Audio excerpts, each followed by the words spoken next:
So now, what are the challenges that sisters are facing in our times? And how do we address those challenges?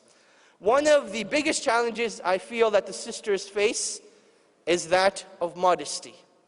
We live in a time where it is actually discouraged to be modest and shy. In fact, if you lower your gaze or if you wear a hijab, it is actually a terrible thing to do. Now, how do we address this challenge? This is going to be something very big, and I'm going to share a personal experience with you right now, that just before I came to Australia, there was a newspaper article that was published, and they also had like an online clipping to watch as well. It was an interview with 12 women who had abandoned hijab. They have taken it off.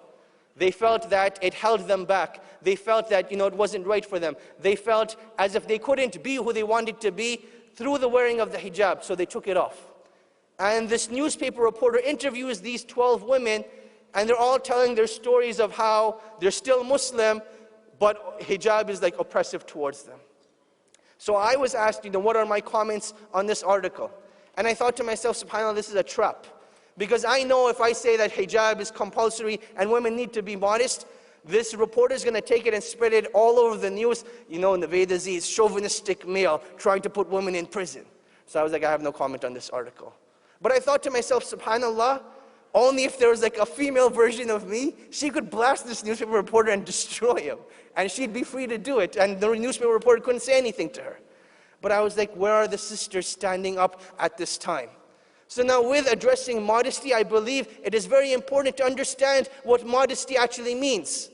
Modesty means to refrain from displeasing Allah subhanahu wa ta'ala. That is the essence of modesty. And this is something that is required of both men and women. Modesty for the women, an element of it is the hijab.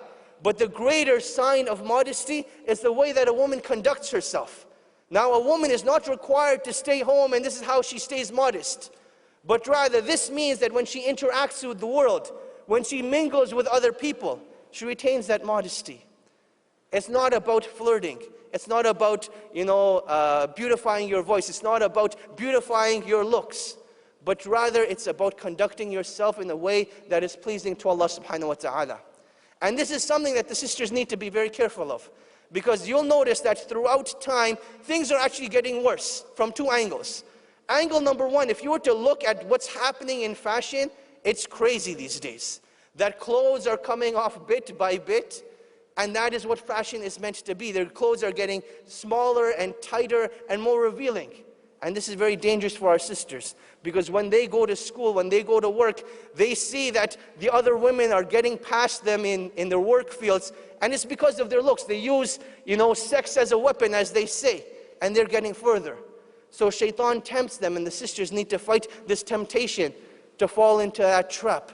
Continue wearing the hijab, and know that ultimate success is from Allah subhanahu wa ta'ala. And this is something you have to be prepared for mentally. And the second test you'll see related to the hijab is the onslaught against Muslims. If you look at what now happened in France, believe me, my dear brothers and sisters, pretty soon it might start happening all over the world if we don't play a proactive role in the media, in the law, in legislation. Even in my own community, they've started a bill, meaning they're trying to pass a legislation that a woman cannot wear niqab. And niqab is just the beginning, because trust me, hijab will come next. So we need Muslim women to voice their opinions and show how the hijab has empowered them and freed them and liberated them, and is not a form of oppression. Dear sisters, I plead towards you that stand up and voice your opinions. Because if we as men try to do it, we are labeled. But if you as women do it, then this is where the true empowerment can take place, bidhnillahi ta'ala.